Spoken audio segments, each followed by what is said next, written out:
Ça enregistre. Non, c'est le micro.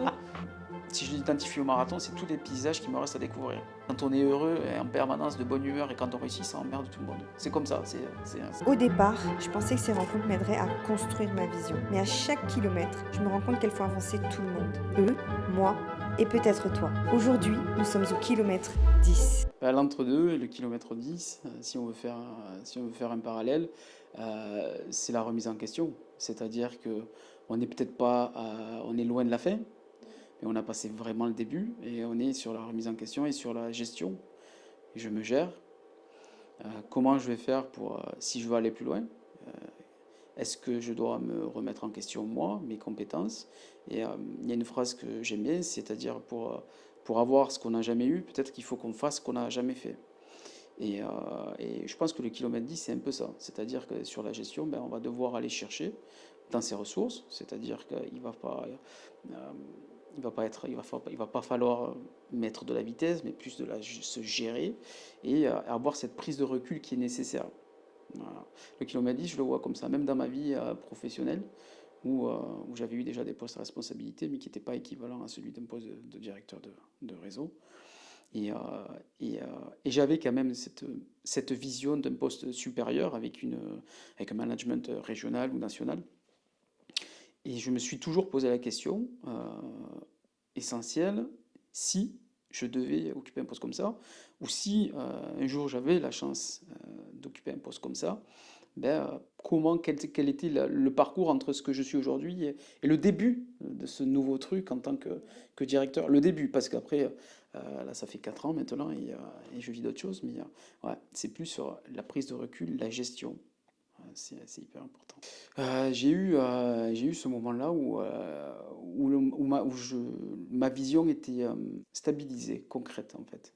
Mais cette vision-là, elle n'était pas sur la partie, comment dire, technique d'un poste, ni la partie business, mais sur la partie humaine en fait. Sur la partie humaine et la relation aux autres. On en avait parlé, tu te rappelles plusieurs fois. La relation aux autres qui je trouve en fait est hyper importante. Et je me suis toujours dit, et c'est ce qui m'a servi depuis jeune, c'est l'observation. Et j'ai toujours su, et c'est ce moment-là où j'avais cette vision concrète, j'ai dit, ok, peu importe ce que je veux faire et où je veux aller, ce qui va compter, c'est mon rapport aux autres, ce que je vais pouvoir comprendre de eux et ce qu'ils vont pouvoir percevoir de moi. Et avant toute chose, ce que moi je vais surtout pouvoir percevoir de leurs attentes en management, parce que derrière, quel que soit le métier, on a toujours un but à atteindre, sauf des fois quand on vit de sa passion, mais on a un but à atteindre. Et en fait, ce but, moi je suis issu d'un sport collectif, donc là ça tombe bien parce qu'on parlait notamment des notions de sport. Et bien, en fait, tout seul, dans le rugby, tu peux pas faire grand-chose. Et en tant que que manager, cette vision, en fait, je l'ai eu une fois que c'était acté pour moi. J'ai dit, bon, ok, avant de pouvoir atteindre quoi que ce soit, je suis sûr de ma vision. Cette vision, c'est le management. Et le management, c'est s'intéresser aux autres. Et faire en sorte que, avec pas que les qualités, parce qu'on ne peut pas compter que sur la qualité de chacun, on compte aussi sur les défauts, parce que ben, c'est comme ça et on est complémentaires, et heureusement, ben, comment je vais faire pour arriver à ce point-là? Et je me suis toujours dit, voilà, on va toujours devoir faire comme ça, c'est-à-dire que les uns vont devoir compenser pour les autres, et à partir de là, ça c'est une vision que j'ai eue quand j'ai commencé à gérer pour un indépendant trois magasins, et c'est à ce moment-là où j'ai eu cette vision nette. J'ai dit, bon, ça passe uniquement et en premier, enfin pas uniquement, mais en premier, par les valeurs humaines et le rapport que tu as aux autres. Voilà. Là, c'est à ce moment-là que j'ai dit, je sais que ça devra passer par là. Ouais, c'est ça qui te Mm. motive et c'est ta vision qui dit tant que cette ligne C'est directrice-là, ça. peu Peu importe le importe. sujet.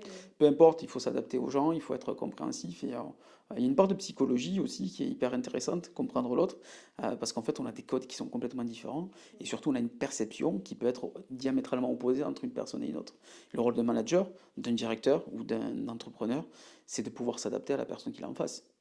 Si on aurait tous une vision unique, on serait en permanence en conflit. Voilà. Et je me rappelle, et je me suis dit, bah, ça va partir de là, du rapport que je vais avoir aux autres. Et c'est comme au sport, hein, automatiquement, au rugby, du moment que tu embarques les autres, c'est-à-dire que tu passes devant, non pas parce que tu as des qualités physiques supérieures, hein, non pas parce que, mais parce que tu as compris que déjà, si mentalement tu as envie de passer devant les autres et de leur montrer le chemin, et de comprendre que ben, peut-être sans toi, ils vont pas passer devant, ben, c'est un peu pareil dans le monde du travail, quoi. Aujourd'hui, dans mon quotidien, sur le management d'un réseau de franchise, il y a deux types de management. Je manage mes équipes, c'est-à-dire mes collaborateurs de manière directe.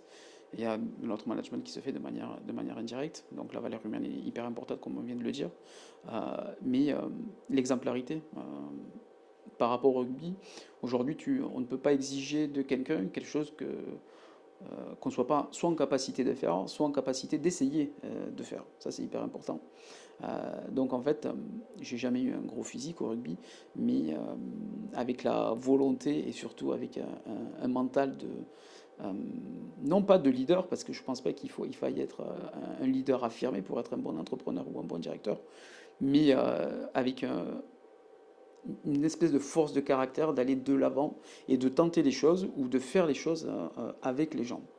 Voilà. Donc, une des particularités, un des avantages du monde du collectif, c'est l'entraide. C'est faire en sorte, moi j'ai un exemple qui est flagrant, c'est en embauchant des collaborateurs qui ont des fois des qualités qui sont supérieures ou égales aux miennes. Il faut le reconnaître déjà. Déjà le reconnaître, c'est savoir dire ben, je m'entoure de bonnes personnes et mettre son ego de côté et dire bah, ben non, ben, s'il en sait autant que moi ou s'il sait faire mieux que moi, ben, je ne vais pas le prendre en tant que manager parce que je vais avoir besoin d'être au-dessus. Ben, je ne me suis jamais posé cette question-là. Okay. Jamais. Parce que ce serait égoïste. Et en fait, l'égoïsme est à l'opposé du sport collectif.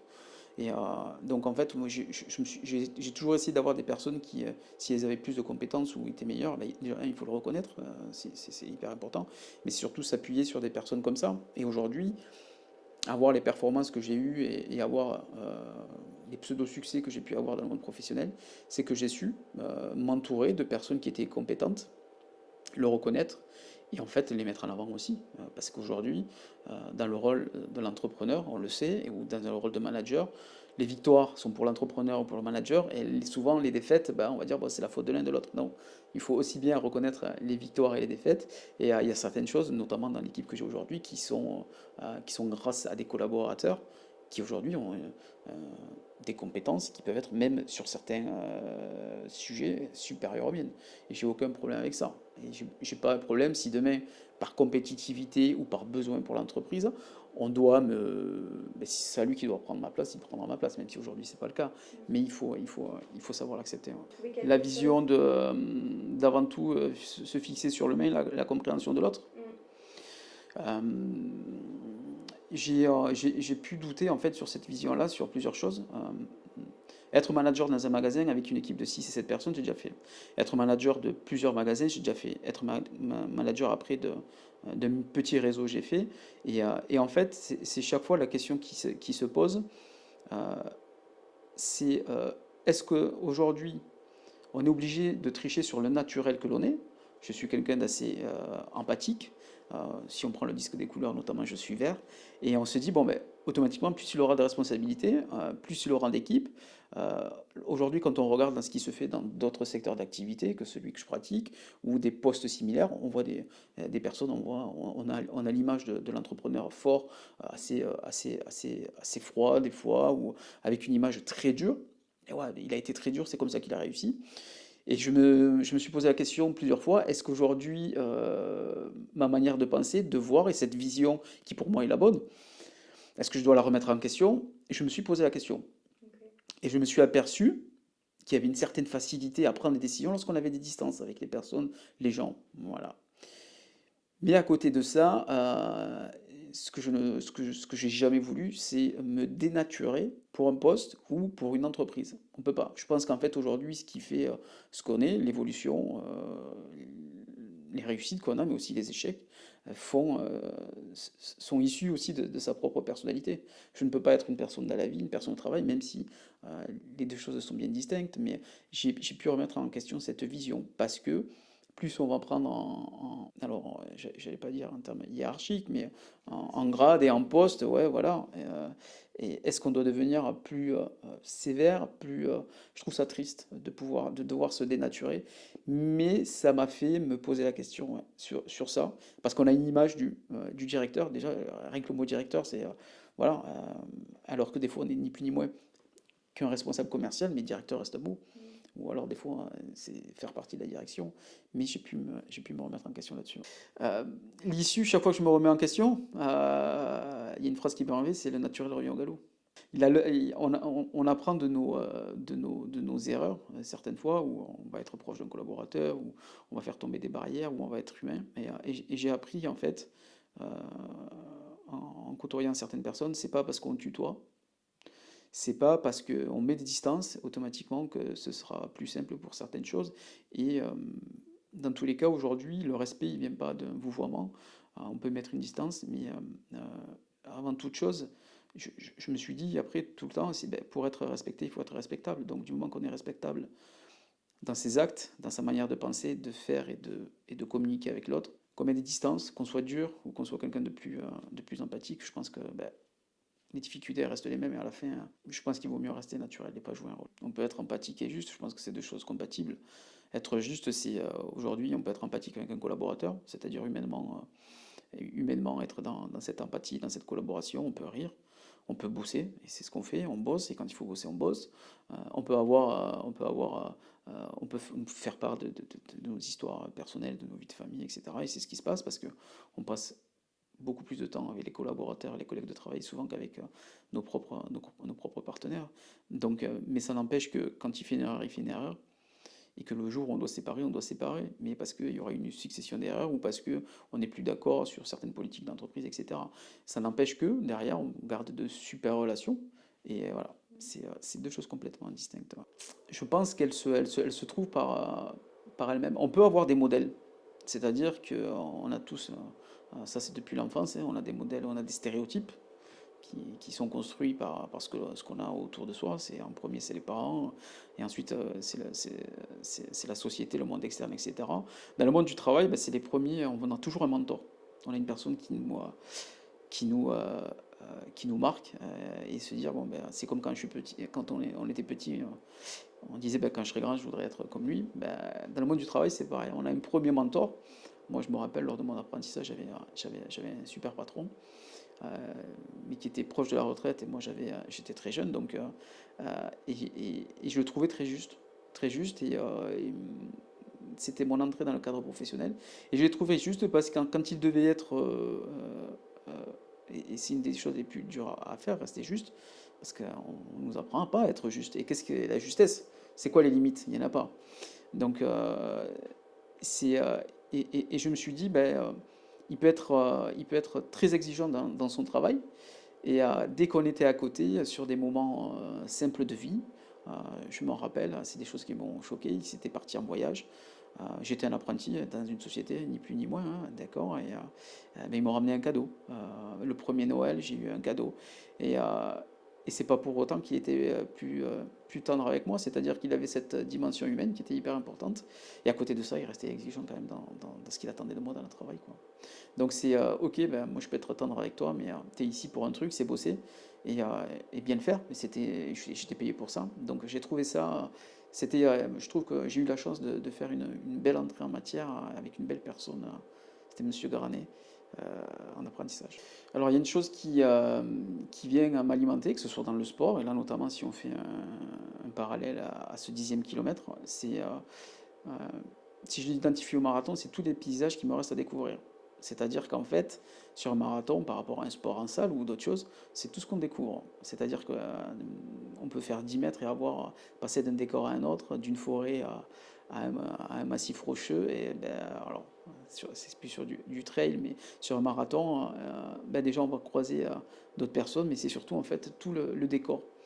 Et ce décor, en fait, ben, il va changer. On va se retrouver, on peut passer de la pluie au soleil, parce que 42 km, c'est long des fois. Et voilà. Et si je me dis, en fait, ben, il y aura pas ça va pas être linéaire.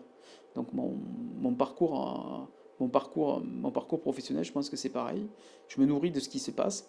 J'ai jamais peur du lendemain. Ce que je veux dire, c'est si demain ça doit s'arrêter, ça s'arrêtera. Et la chose positive, c'est ben, tout ce que j'ai acquis aujourd'hui, et c'est quelque chose que je dis moi à mes collaborateurs, toutes les formations, tout ce que ce dont vous vous imprégnez, lorsque vous allez quitter l'entreprise, on ne pourra jamais vous le reprendre. Un marathon, ben, c'est pareil, en fait, vous allez passer un nombre de décors, ben, personne ne pourra vous le reprendre, hein. Vous pouvez même chuter au 30e kilomètre, personne ne va vous reprendre ce qui s'est passé avant. Vous l'avez fait, vous l'avez vécu et vous avez des images en tête. Voilà. Ben, en fait, le parcours professionnel, c'est pareil. Tout ce qui est derrière moi, ça m'appartient. Et en fait, le savoir, parce qu'il y a deux choses qui sont hyper importantes, il y a le savoir-faire et le savoir-être. Et le savoir-faire, en fait, que j'accumule au fur et à mesure des années, parce qu'en fait, je suis un peu un autodidacte, ben, en fait, je le garde pour moi. Et c'est quelque chose de précieux. Et voilà comment je le vois. Et c'est-à-dire que demain, si une nouvelle page se tourne, ben, je me dirais, ben, en fait, c'est une nouvelle page qui se tourne, mais avec tout ce que j'ai pu accumuler avant. Ben, c'est pareil voilà, dans le monde du sport. Ouais. Ben, tout ce qu'on te donne en une formation, tout ce que tu as pu faire en formation, tu peux le faire dans n'importe quelle entreprise. Elle pourrait te reprendre ce qu'elle veut, hein, la voiture de fonction, la carte essence, on va pouvoir te revoir ton PC. Mais tout ce que tu as, le savoir-faire, ou même le savoir-être, hein, parce qu'on apprend aussi sur le savoir-être, personne ne peut te le reprendre, hein, ça n'existe pas. Donc en fait, tu vas pouvoir le mettre à profit de toi, si tu te lances dans l'entrepreneuriat, ou d'une autre entreprise, si tu repars en tant que salarié. Et ça, moi, je trouve que certaines personnes disent, bah, voilà, je vais arrêter, je vais truc, ou même une expérience un CDD de 2 mois. Moi, j'ai toujours, avec les saisonniers, j'ai toujours eu un discours en disant, ben, ce que vous allez faire pendant 2 mois, faut pas se dire c'est juste 2 mois, j'en ai rien à foutre, je le bâcle. Non. Ce que vous allez faire ici, si vous le faites bien, vous allez pouvoir apprendre des choses, et une fois que vous aurez passé la porte de chez nous, ben, ces choses, moi, je pourrais pas vous les reprendre. Donc, apprends et prends ce que tu as à apprendre ici. Moi, je pourrais jamais te le reprendre, mais prends-le. Les formations, tout ce qu'on va pouvoir lui dire, la transmission, c'est hyper important. De me recentrer sur ma vision et sur le truc, ça me rappelle que, en fait, souvent, on est un peu dans le tunnel du quotidien, dans le poste de responsabilité ou dans le poste dans l'entrepreneuriat. Aujourd'hui, ce qui rythme nos journées, souvent, c'est les problèmes que l'on va rencontrer. Pouvoir élucider les problèmes et apporter une solution. Un entrepreneur, ça peut être un chef d'équipe, ça peut être un patron, et en fait, il va régler les problèmes de tous ses collaborateurs. Et ça me rappelle que derrière, on a toujours ce besoin de prendre de la hauteur et de dire, ok, bon, moi, j'ai ok, mes tâches prioritaires, ça va pouvoir dénouer tel et tel problème, mais derrière, où est-ce que j'en suis, qu'est-ce que j'ai fait derrière moi, voilà. Et ça nous permet en fait d'avoir une certaine vision et surtout de relativiser de pas mal de situations. Parce que on est souvent enfermé dans cette boîte en disant putain, il n'y a rien qui va et c'est nul et je fais pas de chiffres et en ce moment c'est un peu compliqué, tout le monde aura. Ouais, mais en fait, si on prend du recul, on se dit bah, il n'y a rien de grave. Ma vision reste la même. Mais quand je prends du recul, il n'y a pas mort d'homme. Il n'y a pas mort d'homme. Ouais, ben, ouais, il y a des journées elles commencent mal et elles finissent mal. Il y a des semaines qui commencent mal et qui finissent mal. Dans tous les cas, le soleil se lève toujours le lendemain. C'est sûr qu'il y a certaines pénibilités, et notamment lorsqu'on va travailler avec de l'humain, parce il y a rien de plus complexe, parce que la technique est une chose, quel que soit le corps d'activité dans lequel on travaille, techniquement on peut résoudre pas mal de choses. Dans l'humain, il y a des fois il y a des incompatibilités on ne peut pas résoudre. Voilà. Mais il faut savoir prendre du recul et se dire, bon, ben, des fois on va devoir se séparer d'une personne. Voilà. Mais la vision et tout ça, c'est juste des prises de recul. Mais il faut avoir assez de remise en question pour dire, bon, ben, on met pause. Des fois, c'est une demi-journée, hein, c'est mettre pause, c'est truc. Bon, mais peut-être je vais finir plus tôt. Moi, j'ai une particularité, c'est que j'aime couper. Je trouve que entre ma famille et ce que je peux faire à côté, le sport ou même la relation avec les chiens, hein, c'est une échappatoire. Mais en fait, il n'y a rien de grave. Il n'y a rien de grave. Il faut tout relativiser. Des fois, ça reste un travail. Des fois, ça reste la vie professionnelle à côté de ça. Souvent, on dit qu'il faut perdre les choses pour savoir quelle importance elles avaient, notamment la santé, notamment ses proches. Et je pense qu'en fait, il faut se raccrocher à ça, c'est-à-dire qu'on va rentrer chez soi et quand on a la chance d'avoir ses enfants, sa femme, ou ce qu'on aime, peu importe, ses parents, etc., ben, à côté de ça, il n'y a rien de grave. Donc la remise en question et la vision humaine, moi je trouve que c'est essentiel. Toujours plus grave, aujourd'hui il y a des malheurs, il y a tellement, et notamment aujourd'hui on est harcelé de bad news en permanence parce qu'en fait, aujourd'hui, la bad news marche beaucoup mieux que la good news, hein. Quand on est heureux et en permanence de bonne humeur et quand on réussit, ça emmerde tout le monde. C'est comme ça, c'est un peu français. Et voilà, donc on énerve les gens. Et ben, à côté, il faut savoir le soir dire putain, ben, je vais bien. Je vais bien, ben, je rentre, j'ai la chance d'avoir des gens que j'aime à la maison. Voilà, il y a tellement de choses qui vont. Et le problème, c'est qu'on ne sait pas le voir quand ça va. Et encore une fois, il faut qu'on perde des choses pour s'apercevoir que ça restait notamment des fois notre socle de vie. Et le boulot, c'est exactement pareil. Le sport, pour moi, en fait, dans l'équilibre et notamment dans les choix professionnels, ça a été toujours une stabilité pour moi. Ça a été une stabilité dans le sens où moi, j'ai commencé à l'âge de 9 ans. Par le plus grand des hasards, ça serait encore une autre histoire, mais c'est une histoire sympa. Et ça m'a apporté une certaine stabilité. Je sors d'une famille nombreuse et en fait, je me suis retrouvé notamment dans le sport collectif. Mais il y a eu une particularité, c'est que sur la notion de sport, il y a eu un dépassement de soi-même que j'avais pas avant. Après, j'ai commencé tôt, à 9 ans. On n'est pas dans on ne pense pas à la performance, etc. On est plus on vit l'instant présent vraiment dans une espèce d'innocence infantile, qui est un des meilleurs moments de la vie, je crois, après, quand tu avais du recul. Et en fait, ça a été le dépassement de soi. C'est-à-dire, qu'est-ce qu'on attend de toi? Parce qu'en fait, dans le sport, il va y avoir le loisir, il va y avoir voilà, certains sports où il n'y a pas vraiment de performance, mais souvent c'est dans un élément, qu'est-ce que je vais pouvoir faire? Parce que souvent le sport est issu à santé, le sport, mais c'est souvent issu enfin, c'est de la compétence, c'est comment je vais pouvoir en fait apporter quelque chose aux autres ou comment je vais pouvoir moi me prouver quelque chose à moi-même. Souvent en fait dans l'entrepreneuriat, on se met au sport pour pouvoir se prouver quelque chose à soi-même, ça reste avant tout ben, une charge mentale parce que, notamment dans un marathon et notamment quand on est au 10e kilomètre, il y a deux choses. C'est soit on commence à ressentir certaines douleurs, d'accord, mais il y a un travail mental à faire. Et si ce travail mental est bien fait, et notamment dans le sport, c'est se dire ok, je vais pas me demander, je vais pas me demander quand est-ce que je vais avoir mal, c'est je vais le faire. Et puis je vais faire abstraction de certaines choses. Donc moi le sport il m'a apporté, alors je sais pas si je pourrais le dire comme ça, mais une certaine stabilité mentale en disant, ben, encore une fois, je reviens sur la gestion de soi, c'est je vais me gérer parce que dans le rugby, c'est un effort de 80 minutes. Mais si on arrive en courant comme un dératé les 20 premières minutes, on n'arrivera pas par la suite. Donc c'est la gestion. Ça m'a appris beaucoup à me gérer. Et dans le monde du travail, c'est un peu ça. C'est ne pas vouloir aller trop vite et surtout apprendre de l'échec de la frustration, c'est quelque chose, ben, on n'aime pas perdre. Et si on veut savourer certaines victoires, il faut passer par certaines défaites. Ben, le travail, c'est exactement pareil. J'ai intégré certaines entreprises où je ne me suis pas épanoui, où je ne me suis pas intégré, mais pour pouvoir apprécier peut-être la suivante, l'entrepreneur, il va pouvoir faire lancer sa première aventure, ça va être un échec, mais peut-être que la seconde, en fait, ben, il va savourer, il ne répétera pas les mêmes erreurs. Ben, le sport, c'est pareil.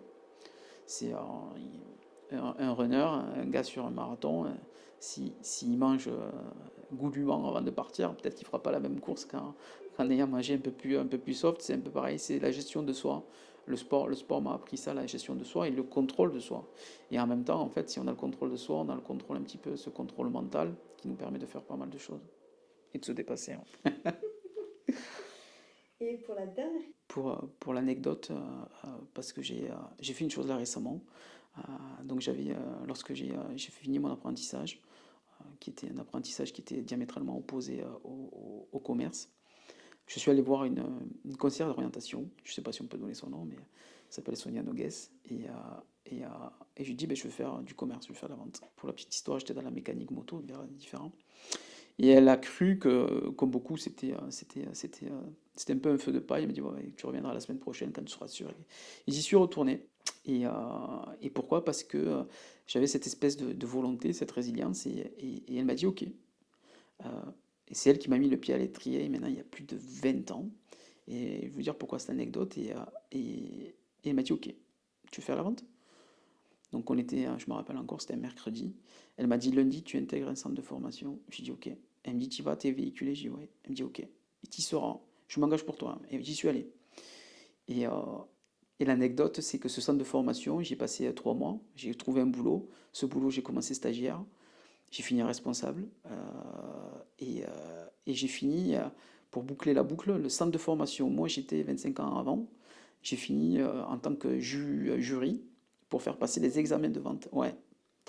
Et il n'y a pas longtemps, parce qu'il y a la remise en question, et pour souvent, il y a une chose qui est essentielle, c'est il faut savoir d'où on vient, et je me rappelle la base de tout, je ne veux pas dire que c'est une carrière professionnelle, mais dans mon parcours professionnel. Mais tout a commencé ce jour-là, le jour où elle m'a fait confiance, elle m'a dit lundi tu commences là-bas.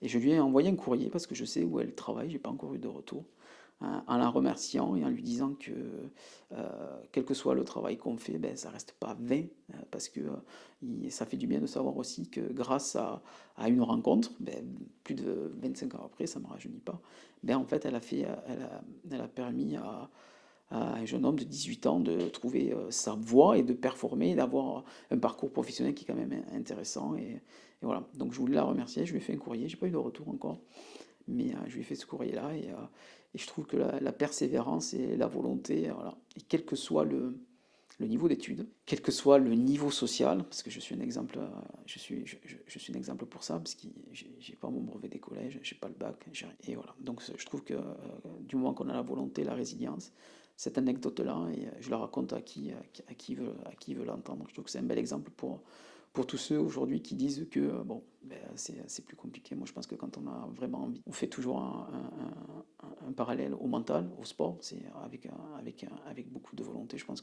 de jolies choses. Voilà. Ça, c'était pour l'anecdote. Chaque entrepreneur, chaque sportif a son parcours, sa vision. Rendez-vous au prochain kilomètre.